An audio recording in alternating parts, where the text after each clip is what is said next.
Are Dark Riders any good in patch 6.0.5? This is the sort of unit I expect a reflexive no for, but it is a useful unit with a role to play. A classic light cavalry in some sense. We'll go over the shielded version briefly, and then into the repeater crossbows version that changes things up a ton. Recruit for 450 gold and 112 upkeep. The basic version has the standard 60 entities on ultra unit scale with 5,520 health between them. Armor is a mere 30, leadership a shaky 55, speed 92, charge speed 110.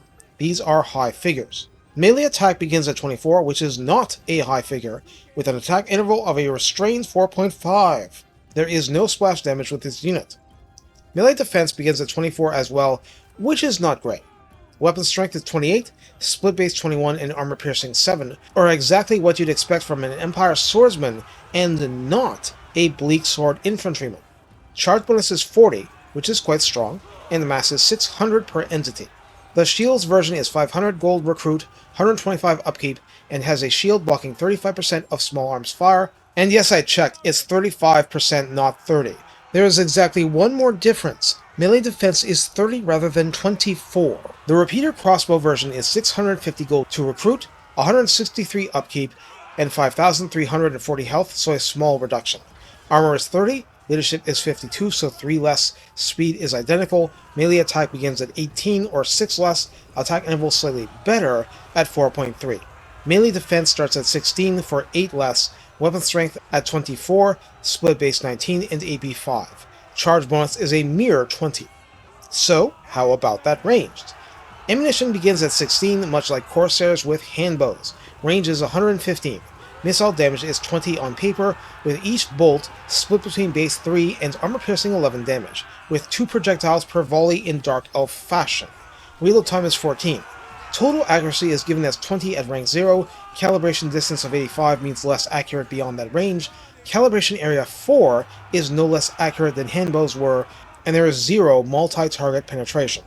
All variants can hide in forest, have vanguard deployment, which is important, and use murderous prowess.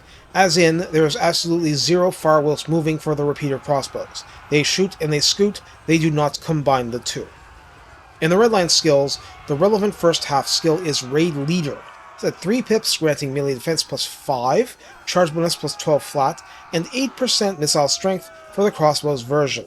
At rank 7, Ravager rewards can grant armor plus 10, speed plus 10%, which is not trivial at this level of speed, and range plus 15% for the crossbows version.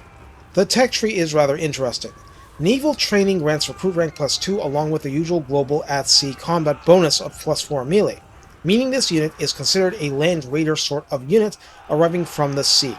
Ascension through battle grants much needed leadership plus 5. Hit and run is a crucial tech granting speed plus 10%, weapon strength plus 10%, and reload time reduction 10% to boot. Reworked crossbows also affects the crossbow variant.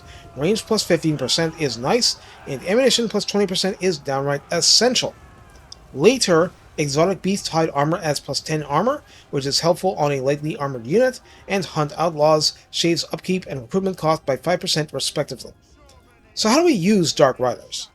Well, the type of use varies a bit with what flavor, but in no respect does this unit have a lot of chin. If using the melee variant, it's there to raid, to harass, to tie down archers, and so on, to hit things from the flanks or rear and then get out fast. It's also one of your more reliable artillery hunters, due to its speed and ability to hide in forests, at least where there are forests. This unit, and this type of unit, will live and die with its ability to use charge bonus, because it simply isn't strong enough to survive pitch melee, even with normal sword infantry. Now, the crossbow version is a different deal altogether.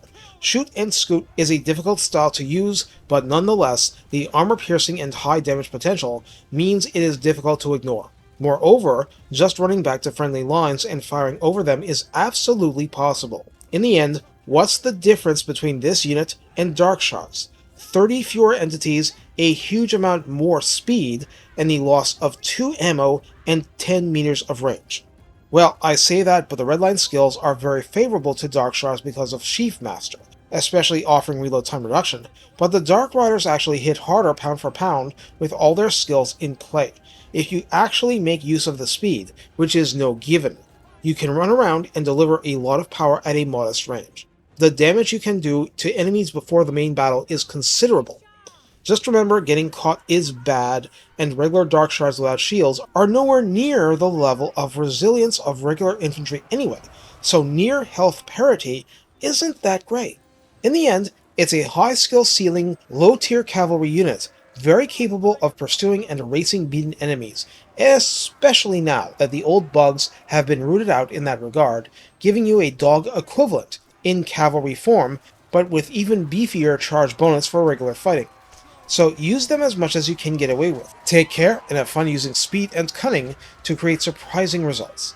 If nothing else, your melee cavalry catching on other races like missile cavalry can be a slaughter in your favor, and you need every advantage out there. Besides, more mop-up during a winning battle means more slaves gathered, fun and profit. In-game, of course, just in-game.